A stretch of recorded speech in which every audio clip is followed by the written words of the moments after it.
Hi, YouTube. This is Felix. I'm filling in for Blaze today.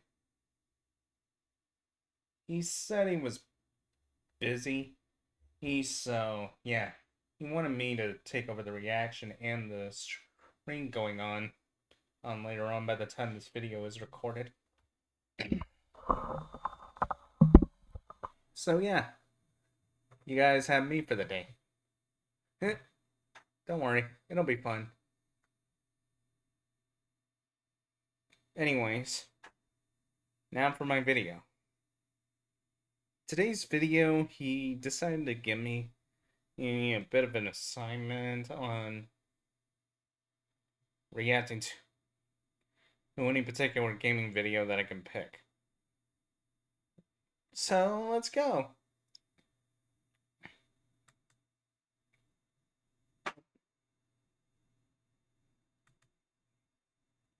Let me show you guys a magic trick.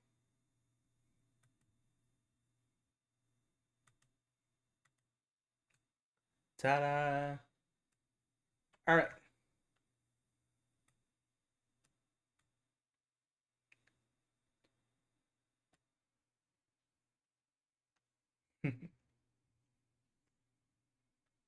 One more little...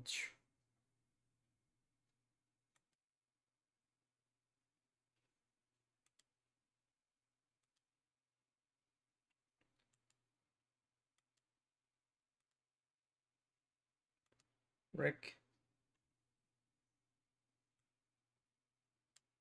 Bum, bum, bum.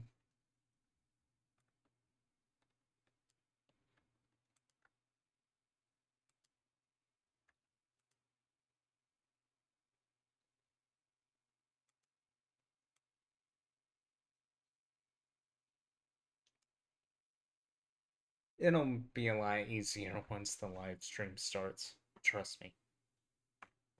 Because I'm kind of getting used to this since I just showed up in this world.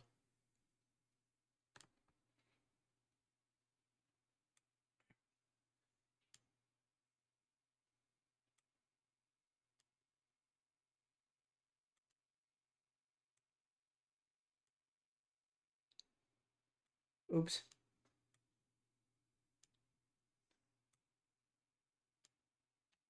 Okay. There we go.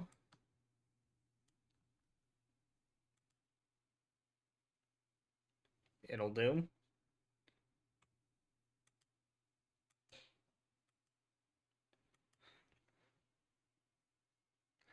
All right.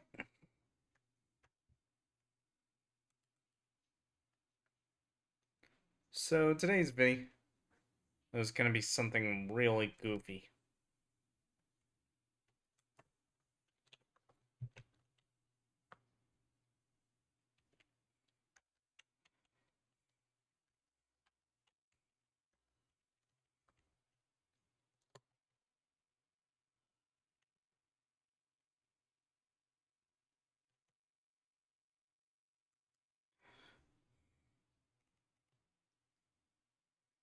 That's right, we're going to be covering in the documentary on Goldsha, the biggest rage baiter of Umusume.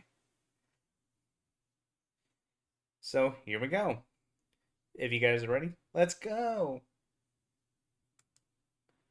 In the sprawling world of Uma Musume Pretty Derby, among dozens of legendary champions, one character has become the face of the franchise's unpredictable spirit. If you have seen any clips from the game or the anime, you have almost certainly seen her. The tall, gray-haired girl with a goofy grin. The one pulling pranks, breaking the fourth wall, and delivering a flying dropkick to her trainer. This is Goldsha, or Golshi, as she is known to her legion of fans. And while she often seems like the comic relief, she is absolutely the comic relief. Her story is one of the most complex and fascinating in the entire series, because the anime girl who acts like a prankster is a direct, faithful translation of a real-life racehorse, a multi-million-dollar champion who was just as brilliant and even more chaotic than his fictional counterpart. This is the story of that horse, and how his career, his personality, and his incredible contradictions were perfectly reborn as a digital icon. Let's get into it. To really understand the legend of Goldsha, you first have to accept that he was, above all a contradiction. On paper, the facts paint a clear picture of an elite champion, a 6-time Grade 1 winner with career earnings of nearly 1.4 billion yen. But the numbers never told the whole story, because alongside that breathtaking brilliance was a baffling, often maddening belligerence. He was a force of nature that operated entirely on his own terms. And the key to this puzzle, the source code for his unique brand of chaos, can be found in his bloodline. His pedigree isn't just a list of ancestors, it is a recipe for his entire personality. Let's start with his father's side. His sire, was a horse named Asmongold, a successful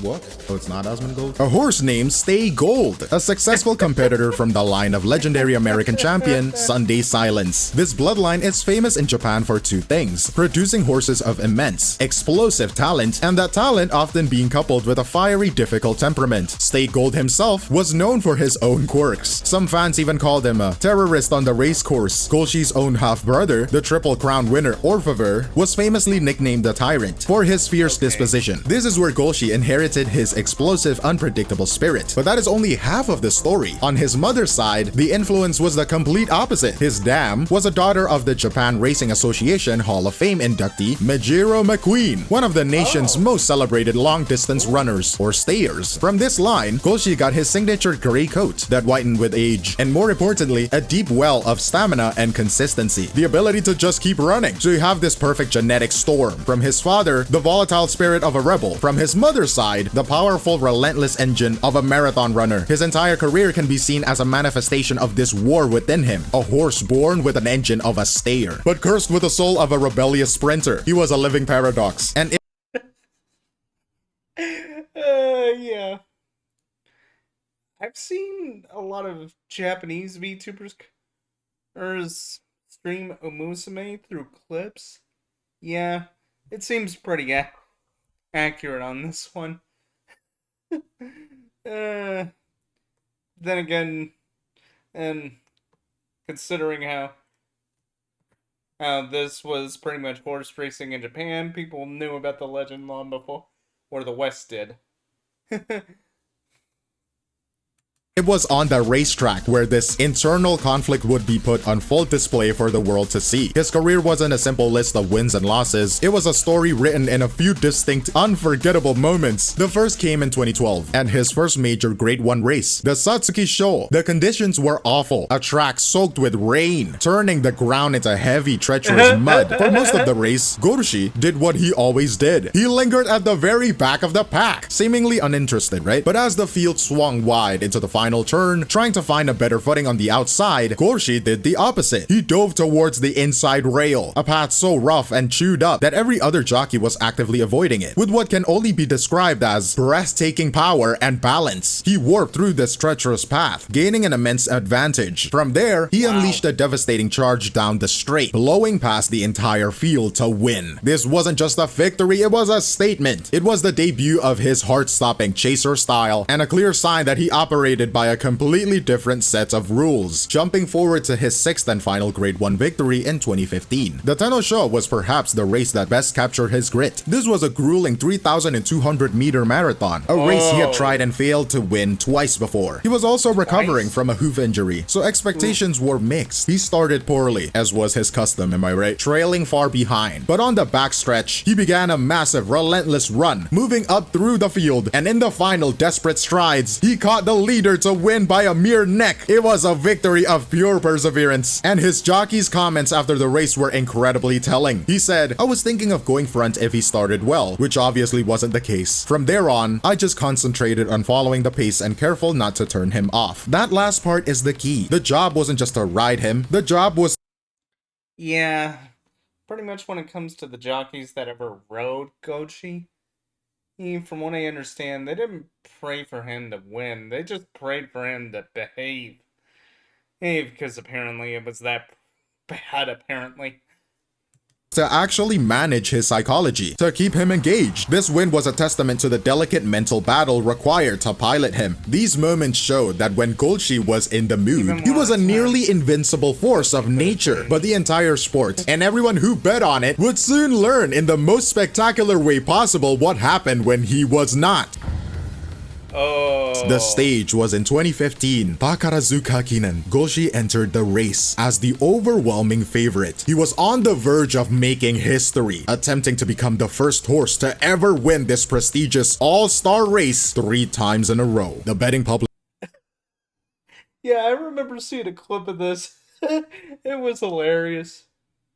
had wagered an astronomical sum on him. The starting gate sprang open and the rest of the field thundered away. Goldship went into what was described as an inexplicable fit. He reared up high on his hind legs, holding the pose, a perfect statue of defiance, as the race disappeared into the distance. By the time he finally decided to run, he was hopelessly behind. In that single moment of defiance, an estimated 12 billion yen in winning tickets was instantly turned into worthless paper. Depending on the exchange rate at the time, that is anywhere from about 82 million to 135 million USD. Gone. Vaporized by a horse who simply decided he didn't feel like it. And this is the event that truly defines his legacy as the Chaos Agent. The entire sport of horse racing, and especially the massive betting industry built around it, is founded on principles of statistical analysis, performance prediction, and quantified.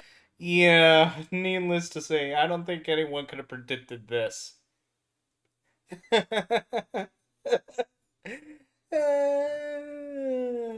Yeah.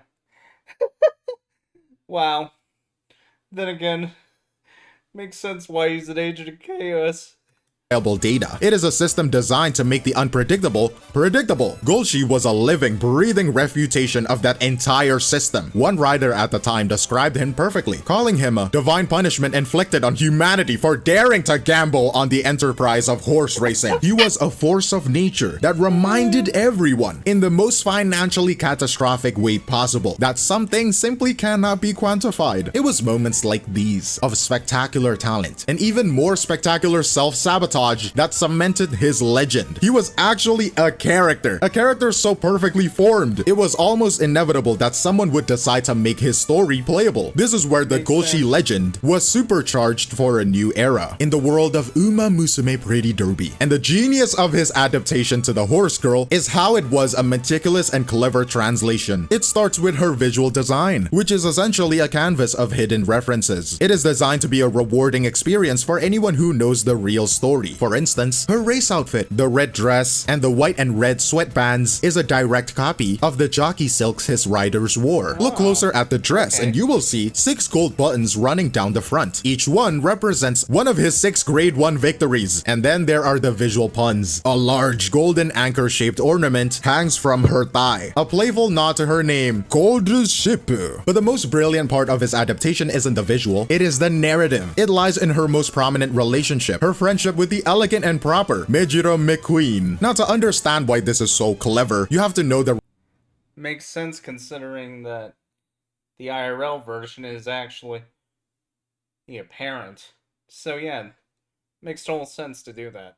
reality. Mejiro McQueen was Goldship's maternal grandfather. They existed in different eras and, of course, never met. But in the world of Uma Musume, where champions from across history can interact, they are reimagined as contemporaries, teammates, and the closest of friends. Their dynamic is a classic pairing. Goldship is the chaotic prankster, and McQueen is the easily flustered, prim and proper target of those pranks. This friendship is a living metaphor for Goldship's own pedigree. Think back to the source code, right? Mejiro McQueen, the elegant, consistent, long-distance champion, represents the disciplined stayer half of Goldship's bloodline, and Goldship's constant chaotic teasing of her is the personification of the rebellious, fiery spirit he inherited from his father, Asmongold. Their entire friendship is a visualization of his internal genetic Well, technically silver and gold, but I think it's funny how he accidentally mentions Asmongold. conflict. It transforms the dry data of a pedigree chart into a compelling and often hilarious emotional story. This intelligent adaptation, translating both his story and his very genetics into a compelling character, is what allowed the legend of Goldship to find a new, even larger audience. And that audience would, in turn, take his story and make it their own, creating a phenomenon that transcended the game itself. His legend now lives and breathes. Kind of makes me wonder if they'll ever make dubs for this game. I know it's a work in progress, but it'd be pretty cool if they actually did. reads on the internet, his most famous meme, the Uma Musume character's flying dropkick delivered to her trainer after a victory, is a direct loving reference to the real horse's well-known habit of kicking out at his handlers. But these memes serve a crucial purpose. They are a cultural funnel. A potential new fan might see a funny clip of an anime girl drop-kicking someone. Intrigued, right? They find out it's from Uma Musume. A quick search then reveals that the character is based on a real one, and the dropkick is a reference to a real behavior. This might lead them to watch an actual race footage on YouTube, and suddenly they find themselves deeply engaged with the history of Japanese horse racing. The memes aren't the end point, they are the entry point. A hilarious and accessible bridge from Makes sense considering how people absorb memes. That's pretty much the best entry point you could get considering how the world runs off of memes. The memes. pop culture to a classic sport. But the most fascinating part In words of Metal Gear Rising, memes are the DNA of the soul. of Goldchip's story, the final and greatest paradox, came after he left the track. At the big red farm in Hokkaido, the lunatic from the racetrack became a model professional, a gentle, remarkably successful breeding stallion. He would go on to father a grade 1 winner, and in a moment of perfect karmic redemption, another of his sons would win the very race his father had so famously thrown years earlier. This dramatic shift in behavior suggests his chaos was not an inherent, universal trait, but a context-dependent response. The high-pressure, restrictive world of professional racing, with its demanding training and confining starting gates, may have been the primary trigger for his defiant behavior. So basically he was protesting.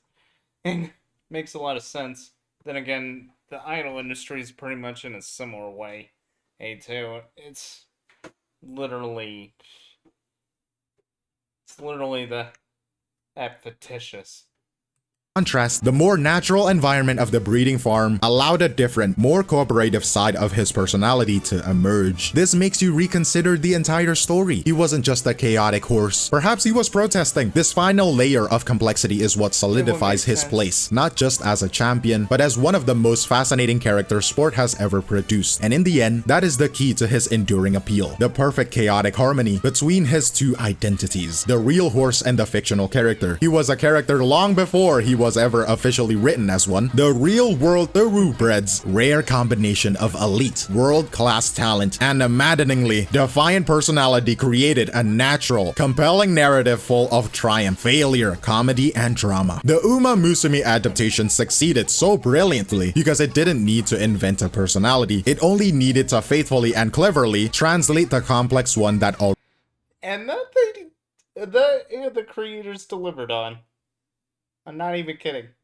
already existed. The creators understood that Goldchip's essence was his contradiction. They embraced his flaws as much as his victories, turning his gait antics, his mood swings, and his infamous kicking into defining and beloved character traits. The result is a singular phenomenon where each half of his identity enriches the other in a self-perpetuating cycle of discovery. A fan of the game is led to the history of the real horse. A fan of the horse finds new joy in his fictional portrayal. The real horse provides the substance, the historical weight, and the unimpeachable record of achievement. The anime girl provides the accessibility, the humor, and the modern cultural currency of memes and fan communities. Now he is not just a horse or a character, a champion or a meme, he is Goldchip, the unsinkable ship of chaos, a unique and unforgettable icon at the nexus of sports, story, and digital culture, and a perfect case study of how a legendary personality can be immortalized and amplified for a new generation. Goldchip's story shows how much a real personality can shape a fictional character.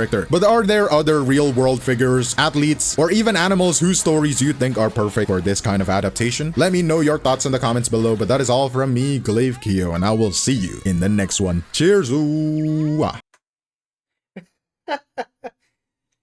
That was fantastic. So, what did you guys think of that?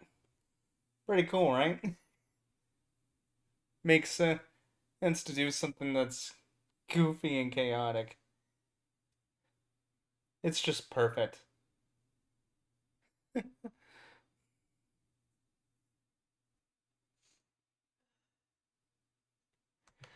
Yeah. Might as well have made a I'm pretty sure Blaze will be impressed with the performance. Not to mention the reaction. Anyway, I'll catch you guys later on the stream today. I'm going to be picking up where Blaze left off and streaming Hogwarts Legacy. I hope you guys are ready, because I am I'm fun with you guys.